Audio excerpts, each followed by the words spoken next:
आपको क्या इशू है कि आप एसआईआर पे 3 घंटे की चर्चा नहीं बुला सकते? पूरा दिन लैप्स हो रहे हैं ना, बुलाओ ना, क्यों नहीं बुला रहे? चुनाव आयोग तो इनके हाथ की कठपुतली बना हुआ है। जैसा मोदी जी और अमित शाह जी उनको चलाते हैं वैसा वो नाचते हैं, चलते नहीं है, नाचते हैं। पहले वोटर सरकार को चुनती थी, पहले वोटर सरकार बनाते थे ना, आज सरकार वोटरों को चुन रही है। ये मोदी जी का पिछले 11 साल का जो इनका कार्यकाल है उसकी यही विफलता है। जीएसटी, नोटबंदी, कोरोना काल में इनकी अव्यवस्था, और अब ये संसद का देख लो, एक दिन का कितना नुकसान हो रहा है। जो नेता विपक्ष होता है वो सेकंड प्रधानमंत्री होता है, गलत तो नहीं?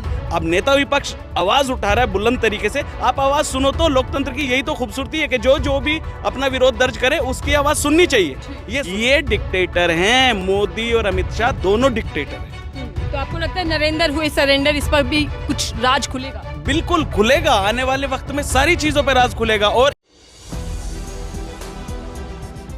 नमस्कार, आप देख रहे हैं 4 PM में आपके साथ नफीसा खान। जिस मुद्दे को लेकर विपक्ष लगातार सत्ता पक्ष को घेर रहा था, उस मुद्दे पर संसद के अंदर चर्चा होनी है, यानी कि ऑपरेशन सिंदूर पर, जिस पर विपक्ष के कई सवाल हैं, जिन सवालों को लेकर लगातार संसद परिसर में विपक्ष हंगामा करता रहा, संसद के अंदर नारेबाजी करता रहा। उस ऑपरेशन सिंदूर पर आज चर्चा होनी है, लेकिन चर्चा से पहले ही जोरदार हंगामा देखने को मिल रहा है। विपक्ष लगातार ये कह रहा है कि ऑपरेशन सिंदूर के साथ साथ एसआईआर के मुद्दे पर भी सरकार जवाब दे। आखिर वोट की चोरी बिहार के अंदर क्यों, और बिहार के बाद पूरे देश के अंदर ऐलान क्यों? इसी के साथ सत्ता पक्ष के किरण रिजिजू जो कि मंत्री हैं, उनका ये साफ कहना है कि ऐन मौके पर विपक्ष ने नई मांगे रख दी हैं, नई शर्तें रख दी हैं। विपक्ष ये चाहता है कि एसआईआर पर भी चर्चा हो, यानी कि ये विश्वासघात है। मेरे साथ तमाम आईवाईसी के लोग जुड़ चुके हैं जो कि कांग्रेस के कार्यकर्ता हैं। इनसे समझते हैं कि इस मुद्दे पर सरकार को घेरने की कितनी बड़ी रणनीति तैयार है, और क्या वाकई सरकार से चर्चा होगी, जवाब मिलेगा, या केवल और केवल पूरा सत्र हंगामे के भेंट चढ़ जाएगा। चर्चा ये भी करेंगे कि क्या ऑपरेशन सिंदूर के जरिए और सीजफायर को लेकर जो चर्चा है, क्या वाकई पीएम मोदी ट्रंप के आगे झुक गए, सरेंडर हो गए? क्या इस बात का भी खुलासा होगा? क्या ऑपरेशन सिंदूर का सच पूरी तरीके से देश के सामने आएगा? शुरुआत आपसे करती हूँ सर। लगातार राहुल गांधी खासकर संसद से लेकर सड़क तक ये पूछते रहे कि आखिरकार सीज फायर के मुद्दे पर सरकार जवाब कब देगी, पीएम मोदी कब चुप्पी तोड़ेंगे, लेकिन संसद में तो आप लोग हंगामा कर रहे हैं। कैसे चलेगा इस पूरे मुद्दे पर चर्चा का दौर? आप इस सरकार की हिपोक्रेसी देखिए। ट्रंप 25-26 मरतबा ये बोल चुके हैं कि सीज फायर मैंने कराया, सीज फायर मैंने कराया, और इस देश के प्रधानमंत्री जो हैं, जो हमारे प्रधानमंत्री हैं, उनकी ज़बान से एक वर्ड निकलने को तैयार नहीं है। जवाब देना, बोलते हैं ना माय डियर फ्रेंड ट्रंप, उस पर जवाब क्यों नहीं देते? क्यों नहीं खुल के बोलते कि नहीं, इन्होंने नहीं कराया सीज फायर? वो खुल के बोलता है ना कि मैंने सीज फायर कराया, पूरी दुनिया को मैसेज देता है। तो इनकी कथनी और करनी में फ़र्क है, और उसी चीज़ को लेके आज संसद भवन में उसका विरोध हो रहा है। एसआईआर का मुद्दा है, 65 लाख वोटर डिलीशन का काम करने वाले हैं ये लोग। आप सोचिए तो सही, डॉक्यूमेंटेशन कंप्लीट नहीं है, डॉक्यूमेंट वो इनकम्प्लीट डॉक्यूमेंटेशन आप अपलोड कर रहे हैं। एक यूट्यूबर्स जाके वहाँ पे जो चैनल चलाते हैं, वो जाके वहाँ पे उनको उनकी सारी पोल खोलते हैं और ये उठा के उनके ऊपर एफआईआर दर्ज कर देते हैं, है ना? तो क्या अपनी आवाज़ नहीं उठा सकते हैं?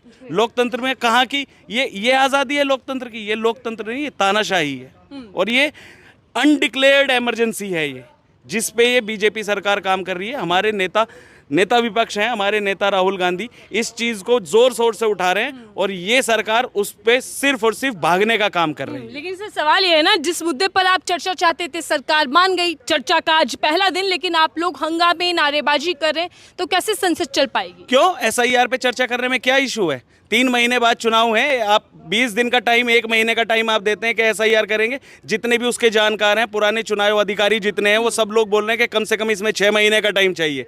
आप एक महीने के अंदर ये सब उल्टा सीधा जैसे चाहे अड़गम शड़गम लगाने पे लगे पड़े हैं। महाराष्ट्र के ऊपर आपने चोरी की, चुनाव महाराष्ट्र का चुनाव चोरी किया, उस पर आपसे जवाब नहीं दिया गया। तो वो सारी चीज़ें हैं ना, हमें आगे का दिख रहा है कि ये क्या करने वाले हैं। ऐसा क्यों? अगर आपको करना था, एसआईआर करना था, लोकसभा चुनाव से पहले करते ना, देश की सरकार चुनी जा रही थी, तब क्यों नहीं किया? अभी कैसे याद आ गया? और ये तो खाली स्टार्ट है बिहार, ये पूरे हिंदुस्तान में इसको करने वाले हैं। चुनाव आयोग ऐलान भी कर चुका है कि देश भर में एसआईआर प्रक्रिया होगी। चुनाव आयोग तो इनके हाथ की कठपुतली बना हुआ है। जैसा मोदी जी और अमित शाह जी उनको चलाते हैं वैसा वो नाचते हैं, चलते नहीं है, नाचते हैं, है ना। तो उस पे उनको जवाब देना चाहिए और एक निष्पक्ष जांच इस पे होनी चाहिए और एक टाइम ड्यूरेशन कम से कम 6 महीने का, उसके बाद इसको लागू करें ना, किसने मना करा है। लेकिन सर, जब ऑपरेशन सिंदूर पर चर्चा हो रही है, जो आपका सबसे बड़ा मुद्दा था, तो उसके बाद एसआईआर पर चर्चा हो जाएगी। ऑपरेशन सिंदूर पर चर्चा कौन भाग रहा है, कौन नहीं चाहता कि कितने दिन में सरकार तैयार हुई ऑपरेशन सिंदूर पे चर्चा करने के लिए। अब ये जो एसआईआर का मुद्दा है इसमें इतना टाइम नहीं है ना आगे। अगर आप ये संसद चल नहीं रहा ना, आप उसमें 5 घंटे की चर्चा रख लो ना, 3 घंटे की चर्चा रख लो ना, क्यों तैयार नहीं होते, किस बात का डर है। ये करना ही नहीं चाहते, जवाब नहीं है इनके पास। और एसआईआर का मुद्दा इनके गले की ऐसी हड्डी है जो ना निकला जा रहा है ना उगला जा रहा है। कर दिया, अब वापस भी नहीं हट पा रहे हैं और उस पे अटके भी पड़े। मैं आ रही हूँ आपके पास। सर, ऑपरेशन सिंदूर पर अगर चर्चा होती है, सरकार जवाब देती है, तो क्या वो जवाब मिल पाएंगे जो विपक्ष लगातार पूछ रहा है? ऑपरेशन सिंदूर पे अगर इन्होंने जवाब देने होते तो वो पहले दे दिए होते। आज तक क्यों नहीं बताया मोदी जी ने कि कितना देश को नुकसान हुआ है, कितने क्षति हुई है, कितने हमारे विमान इसमें ऑपरेशन सिंदूर में नष्ट हुए हैं। क्यों ये हर मुद्दे को चुपचाप सहन कर जाते हैं। एक तरफ जब हमारी सरकार थी, कांग्रेस की सरकार थी, आदरणीय डॉक्टर मनमोहन सिंह जी प्रधानमंत्री थे, तो ये उनके ऊपर टिप्पणियां करते थे कि ये अपना अमेरिका के इशारों पे नाचते हैं, ये उनके इशारों पे ये काम करते हैं। आज तो पूरा देश देख रहा है कि अमेरिका आकर के धमका के चला जाता है, आपसे टस से मस नहीं हुआ जाता, आपसे बताया नहीं जाता, आपके सैनिकों को मारा जाता है, आपके देश में घुस के आपके नागरिकों को मारा जाता है और उसके बाद वो हमला करते हैं, आप उसके ऊपर चुपचाप सीज फायर कर देते हैं। जब आप आगे बढ़ गए थे, पूरा देश आपके साथ था, तो ऐसी क्या मजबूरी थी कि आपको सीज फायर ट्रम्प के इशारों पे नाचना पड़ा? क्यों नहीं जवाब देते मोदी जी? तो क्या आपको लगता है कि सीज फायर का सच सामने आ पाएगा? किसने कराया, क्यों कराया, ये पूरे राज खुल पाएंगे? देखो, मोदी जी ने आज तक कोई राज खोला ही नहीं है। 11 साल से देश सारा पहली में सिमटा हुआ है। चुनाव आते हैं, झगड़े शुरू हो जाते हैं, चुनाव आते हैं, आतंकवाद उठ जाता है। तो आप पहले का भी देख लो, आज भी देख लो, हमेशा जब जब चुनाव आए इन्होंने आतंकवाद के ऊपर चुनाव लड़ने की कोशिश करी है। 11 साल में कोई भी अपनी 11 उपलब्धियां गिनाने में विफल रही है मोदी सरकार। आप बिहार में जैसे इनको लग रहा है हम हार रहे हैं, तो 60 लाख 65 लाख वोट उड़ा दिए। क्या उन वोटरों से आप प्रधानमंत्री नहीं बने थे? प्रधानमंत्री का भी दोबारा चुनाव करवाएंगे? क्या बिहार की उन सीटों पे दोबारा चुनाव होएगा जिन सीटों पे 65 लाख वोट कटे हैं? तो पूछना चाहते हैं और मोदी जी को हर चीज़ का जवाब देना पड़ेगा, यही कांग्रेस की मांग है। लेकिन सर, क्या वाकई ऑपरेशन सिंदूर का सच आएगा? मैं इसलिए बार बार पूछ रही हूँ क्योंकि इस पर सिर्फ सियासत हुई अभी तक, संसद के अंदर सिर्फ हंगामा हो रहा है, पक्ष विपक्ष सामने सामने है, लेकिन सच कब आएगा देश के सामने? सबसे पहले तो आप मुझे एक बात बताओ, अगर मैं आपको कोई बात बताना चाहूँ तो आप मेरी बात को जनता तक पहुँचाने में कामयाब रहोगी, नहीं रहोगी? जी बिल्कुल।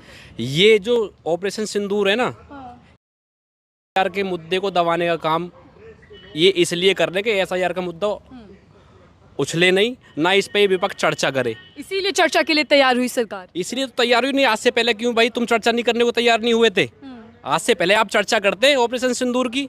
आप पे 4 लोग वो तो पकड़े नहीं गए, 4 लोग वो तो पकड़े नहीं जिन्होंने मारा था, और तुम बेफालतू के जंगल में जा जाके बम फेंक रहे हो। कोई क्या फायदा उस चीज का? राहुल जी जो बोलते हैं ना वो सच बोलते हैं। राहुल जी ने पहले भी बोला था कि महाराष्ट्र में चुनाव चोरी करके सरकार बनाई इन्होंने। ये ही काम ये नीतीश और बीजेपी दोनों मिलके बिहार में गठबंधन सरकार यही काम दोनों कर रही है। आपने आज से 10-11 साल पहले देखा होगा, पहले वोटर सरकार को चुनती थी, पहले वोटर सरकार बनाते थे ना, आज सरकार वोटरों को चुन रही है। कौन सा तंत्र लाना चाह रहे हैं? ये राजतंत्र लाना चाह रहे हैं क्या? राहुल जी बोलते झुकती है दुनिया, झुकाने वाला चाहिए। तो राहुल जी जो बोलते हैं ना, 3 काने कानून के लिए राहुल जी ने बोली थी, तो वापस लिए ना इन्होंने। जाति राहुल जी चेतावनी दे रहे हैं कि चुनाव आयोग समझदारी से काम करे। चुनाव आयोग आपने तो आधा बोला है, राहुल जी ने ये बोला है चुनाव आयोग गलत फहमी में ना रहे, सबका हिसाब होगा। आपने तो गलत सुना था, वो राहुल जी ने जो बोला था ना वो मैंने आपको बता दिया। चेतावनी और रणनीति कितनी मजबूत कांग्रेस की? ये रणनीति मजबूत, बहुत मजबूत है। हमारे नेता आदरणीय खड़गे जी, आदरणीय राहुल जी और पूरी कांग्रेस पार्टी संसद में आवाज उठा रही है इसके लिए, और यूथ कांग्रेस के सिपाही, और राहुल जी के सिपाही हम सड़कों से लेके संसद तक उठा रहे हैं भाई। लेकिन सरकार की कितनी घेराबंदी कर पाएंगे, चुनाव आयोग को कितना आप बेनकाब कर पाएंगे? वो तो आप देख ही रहे हो ना, वो तो राहुल जी की जो रणनीति होगी हम उस पर काम करेंगे।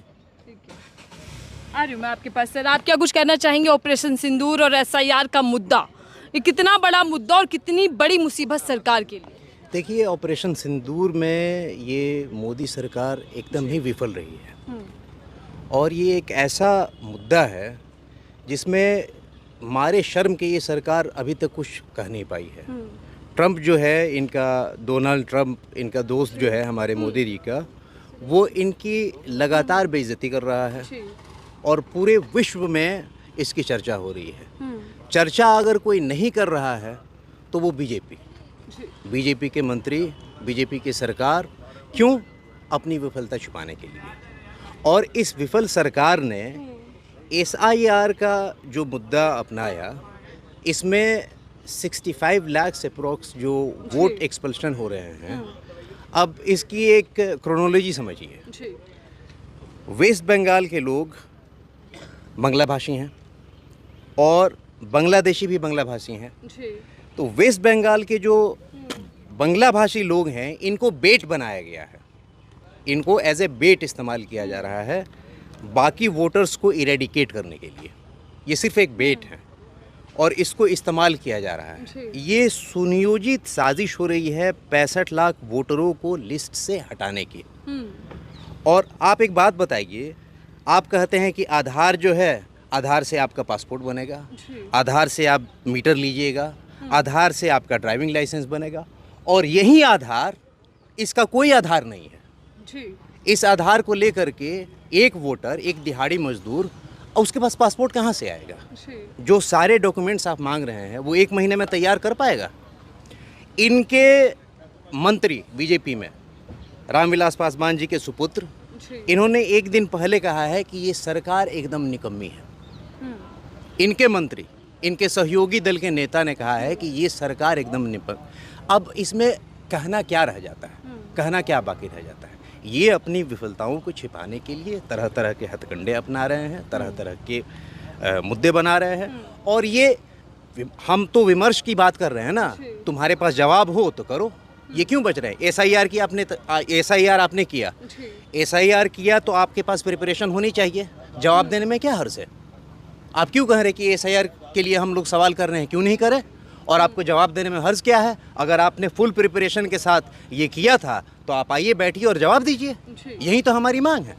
नेता प्रतिपक्ष राहुल गांधी जी ने यही तो कहा है कि तुम इन सारी चीज़ों पर जवाब दो, चर्चा करो, और ये भाग रहे हैं।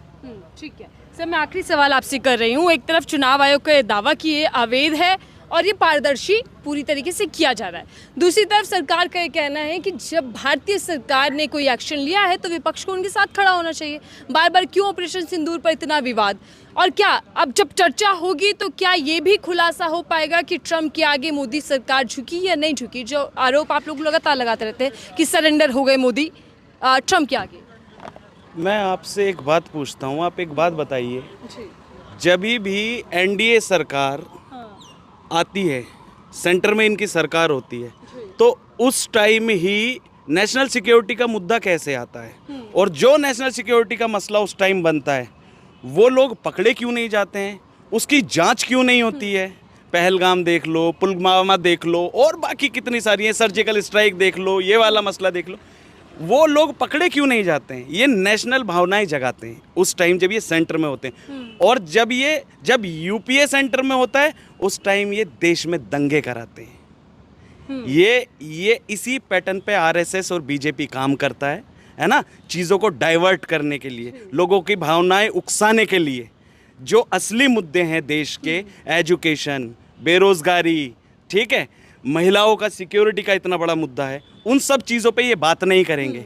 ये कुछ मसला बनेगा, एक हाइप तक पहुंचता है, कुछ नया इंट्रोड्यूस कर देते हैं, फिर कुछ नया बनता है तो फिर कुछ नया ला के रख देते हैं। ये मोदी जी का पिछले 11 साल का जो इनका कार्यकाल है, उसकी यही विफलता है। GST, नोटबंदी, कोरोना काल में इनकी अव्यवस्था, और अब ये संसद का देख लो, एक दिन का कितना नुकसान हो रहा है। आपको क्या इशू है कि आप SIR पे 3 घंटे की चर्चा नहीं बुला सकते? पूरा दिन लैप्स हो रहे हैं ना, बुलाओ ना, क्यों नहीं बुला रहे? नेता विपक्ष लोग बोलते हैं, सब बोलते हैं, पूरी दुनिया बोलती है जो नेता विपक्ष होता है वो सेकंड प्रधानमंत्री होता है। गलत तो नहीं? अब नेता विपक्ष आवाज उठा रहा है बुलंद तरीके से, आप आवाज सुनो। तो लोकतंत्र की यही तो खूबसूरती है कि जो भी अपना विरोध दर्ज करे उसकी आवाज सुननी चाहिए। ये सुनने को ही तैयार है, इनके कानों पे जूं नहीं चलती, क्योंकि ये डिक्टेटर हैं। मोदी और अमित शाह दोनों डिक्टेटर हैं। तो आपको लगता है नरेंद्र हुए सरेंडर, इस पर भी कुछ राज खुलेगा? बिल्कुल खुलेगा, आने वाले वक्त में सारी चीजों पे राज खुलेगा और इन सबको जवाब देना पड़ेगा। राहुल गांधी बोलते हैं ना कि एक एक चीज का हिसाब होगा। बदलने दो सरकार, इनके बाप की बपोती नहीं है, बदलने दो सरकार, जवाब देना पड़ेगा। ठीक है, धन्यवाद। देखिए, सवाल वही है कि चर्चा के लिए तैयार, लेकिन बावजूद इसके सत्ता पक्ष और विपक्ष के बीच में आरोप प्रत्यारोप ही क्यों? और क्या जब चर्चा होगी ऑपरेशन सिंदूर पर तो सारी चीजें खुलकर सामने आ पाएंगी? देश के सामने सच आएगा कि ऑपरेशन सिंदूर कैसे हुआ और सीज फायर का ऐलान किसने किया? क्या ट्रम्प सच बोल रहे हैं और क्या वाकई नरेंद्र सरेंडर हो चुके थे? इस रिपोर्ट को लेकर आपकी क्या राय है? जरूर साझा कीजिएगा। देखते रहिए 4 PM। मैं थी आपके साथ नफीसा खान।